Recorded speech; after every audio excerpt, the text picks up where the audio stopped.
ನ್ಯಾಯಯುತವಾದ ಬೇಡಿಕೆಗಳಿಗೆ ಹೋರಾಟಗಳನ್ನು ಮಾಡೋದು ಹೋರಾಟಗಾರರ ಕರ್ತವ್ಯ. ಆ ಕರ್ತವ್ಯವನ್ನು ನಿಭಾಯಿಸಿದಾಗೂ ಸಹ, ಶಾಂತಿಯುತವಾಗಿ ಹೋರಾಟಗಳನ್ನು ಮಾಡಿದಾಗೂ ಸಹ ಸರ್ಕಾರಗಳು ಎಚ್ಚೆತ್ತುಕೊಳ್ಳದೇ ಇದ್ದಾಗ ಅನಿವಾರ್ಯವಾಗಿ ಉಗ್ರ ಸ್ವರೂಪದ ಹೋರಾಟಗಳು ಪ್ರಾರಂಭ ಆಗ್ತವೆ. ಉಗ್ರ ಸ್ವರೂಪದ ಹೋರಾಟಗಳು ಅಂದರೆ ತಮಗೆಲ್ಲ ಗೊತ್ತಿದೆ. ತಮ್ಮ ಸಹಕಾರದೊಂದಿಗೆ ಉತ್ತರ ಕರ್ನಾಟಕದಲ್ಲಿ 2 ಹೈಕೋರ್ಟಿನ ಬೆಂಚ್ಗಳ ಸ್ಥಾಪನೆ ಆಯಿತು. ಯಾವ ರೀತಿಯ ಹೋರಾಟಗಳು ಪ್ರಾರಂಭ ಆದವು. ಆ ಸಂದರ್ಭದಲ್ಲಿಯೂ ಸಹ ನಮ್ಮ ಹೋರಾಟ ಉಗ್ರವಾದ ಸಂದರ್ಭದಲ್ಲಿ ಅಮರಣ ಉಪವಾಸವನ್ನು ಸಹ ಮಾಡಿದ್ವಿ. 19 ದಿನ ಅಮರಣ ಉಪವಾಸ, 28 ಸಾರಿ ಬೆಂಗಳೂರಿನಲ್ಲಿ ಸ್ಟ್ರೈಕ್ ಮಾಡಿದ್ವಿ. 28 ಸಾರಿ ಸ್ಟ್ರೈಕ್ ಮಾಡಿದ್ವಿ. ಅಂದರೆ ನಾವು ಸಹ ಯಾತನೆಯನ್ನು ಅನುಭವಿಸಿ ಮಟ್ಟಕ್ಕೆ ಬಂದಾಗ ಆಗ್ತವೆ. ಆ ರೀತಿ ಹೈಕೋರ್ಟ್ ಮಟ್ಟ ಕ್ರಾಂತಿ ರೂಪವನ್ನು ಪಡೆಯಿತು. ಅದಕ್ಕೆ ಸಂದರ್ಭದಲ್ಲಿ ಯಾವಾಗ ಉಗ್ರವಾಗಿ ಹೋರಾಟ ಪ್ರಾರಂಭ ಆಯಿತು ಸಂದರ್ಭದಲ್ಲಿ ಪತ್ರ ಕೊಟ್ಟರು.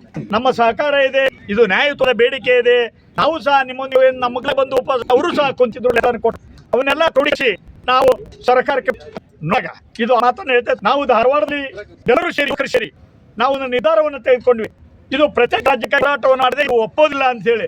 ಆ ಸಂದರ್ಭದಲ್ಲಿ ಧಾರವಾಡದ RN ಶೆಟ್ಟಿ ಕ್ರೀಡಾಂಗಣದಲ್ಲಿ ನಾವು ಪ್ರತ್ಯೇಕ ಧ್ವಜವನ್ನು ಹಾರಿಸಿದ್ವಿ. ಆ ಸಂದರ್ಭದಲ್ಲಿ 25,000 ಈ ಕಿತ್ತೂರು ಕರ್ನಾಟಕದ ಚಚ್ಚದೆಯ ಧ್ವಜ ಇಲ್ಲಿ ಹಾರಾಡ್ತದೆ ಅಂತ ಈ ಸಂದರ್ಭದಲ್ಲಿ ಹೇಳಬರ್ತಾನೆ. ಎಲ್ಲ ತಾಲೂಕಲ್ಲಿ ಆ ನಿರ್ಧಾರವನ್ನು ನಾವು ಮಾಡ್ತೀವಿ. ಹಾಗಾದ್ರೆ ಇವ್ರು ಮಾಡದಿದ್ರೆ ಏನು ಮಾಡೋದು? ಇಲ್ಲಿ ಸುವರ್ಣಸೌಧದ ಮೇಲೆ ಕಿತ್ತೂರು ಕರ್ನಾಟಕದ ಪ್ರತ್ಯೇಕ ರಾಜ್ಯದ ಧ್ವಜವನ್ನು ಹಾರಿಸ್ತೇವೆ, ಇವ್ರು ನಮ್ಮನ್ನು ಗೋಡೆ ಹಾಕ್ಲಿ ಬಿಡೋದಿಲ್ಲ ಅಂತೇಳಿ ಈ ಸಂದರ್ಭದಲ್ಲಿ ಹೇಳಬರ್ತಾರೆ. ಅದಕ್ಕೆ ಸಮಗ್ರ ಉತ್ತರ ಕರ್ನಾಟಕದ ಎಲ್ಲ ಯುವಕರು, ರೈತರು, ಎಲ್ಲ ಸಂಘ ಸಂಸ್ಥೆಗಳು, ವಕೀಲರ ಸಂಘಗಳು ಇದಕ್ಕೆ ಪೂರಕವಾಗಿ ಪ್ರತಿಕ್ರಿಯೆಯನ್ನು ಮಾಡಿ ತಾವು ಎಲ್ಲ ಸಜ್ಜಾಗಬೇಕು. ಸಮಗ್ರ ಉತ್ತರ ಕರ್ನಾಟಕ ಒಂದಾಗಬೇಕು, ಅಭಿವೃದ್ಧಿ ಆಗಬೇಕು ಅಂತೇಳಿ ಎಚ್ಚರಿಕೆ ಗಂಟೆಯನ್ನು ಸರ್ಕಾರಕ್ಕೆ ಕೊಡ್ತಾ ಇದ್ದಾರೆ.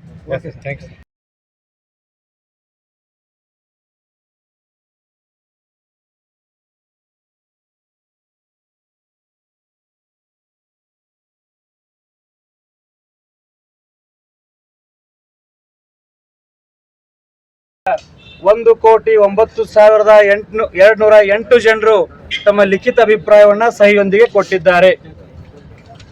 ಇದೇ 2025 ನವೆಂಬರ್ 1ರಂದು ಜನಪ್ರತಿನಿಧಿಗಳ ಜನಾಭಿಪ್ರಾಯ ಸಂಗ್ರಹಣಾ ಅಭಿಯಾನವನ್ನು ಪ್ರಾರಂಭ ಮಾಡಿದ್ದೇವೆ. ಹಾಲಿ ಶಾಸಕರು, ಮಾಜಿ ಶಾಸಕರು, ಲೋಕಸಭಾ ಸದಸ್ಯರು, ವಿಧಾನ ಪರಿಷತ್ ಸದಸ್ಯರು ಹಾಗೂ ರಾಜ್ಯಸಭಾ ಸದಸ್ಯರನ್ನು ಒಳಗೊಂಡಂತೆ ಸುಮಾರು 35 ಜನರು ನಾವು ಕೂಡ ಪ್ರತ್ಯೇಕ ರಾಜ್ಯಕ್ಕೆ ನಮ್ಮ ಸಹಿಯೊಂದಿಗೆ ನಮ್ಮ ಲೆಟರ್ ಹೆಡ್ನಲ್ಲಿ ಸರ್ಕಾರಕ್ಕೆ, ರಾಜ್ಯ ಸರ್ಕಾರ ಮತ್ತು ಕೇಂದ್ರ ಸರ್ಕಾರಗಳಿಗೆ, ಮುಖ್ಯಮಂತ್ರಿಗಳಿಗೆ, ರಾಜ್ಯಪಾಲರಿಗೆ, ಪ್ರಧಾನಿಗಳು ಮತ್ತು ರಾಷ್ಟ್ರಪತಿಗಳಿಗೆ ಪತ್ರವನ್ನು ಬರಿತೇವೆ ಅನ್ನುವಂತಹದ್ದನ್ನ ಭರವಸೆಯನ್ನು ಕೊಟ್ಟು ಕೆಲವರು ಈಗಾಗಲೇ ಪತ್ರವನ್ನು ಕೂಡ ಕೊಟ್ಟಿದ್ದಾರೆ.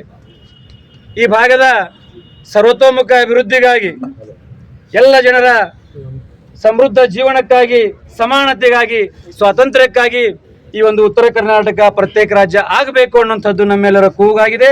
ಹಾಗಾಗಿ ಎಲ್ಲ ಜನಪ್ರತಿನಿಧಿಗಳು ಕೂಡ ಬರುವ ಚಳಿಗಾಲ ವಿಧಾನಸಭಾ ಅಧಿವೇಶನದಲ್ಲಿ ಬೆಳಗಾವಿ ತಾವು ಗಟ್ಟಿಯಾಗಿ ದಿಟ್ಟಂದ ಕರ್ನಾಟಕದ ನೀವು ಬಹಳ ಸ್ವಾಭಿಮಾನದಿಂದ ಗಟ್ಟಿ ಧ್ವನಿಯನ್ನ ಎತ್ತಬೇಕು.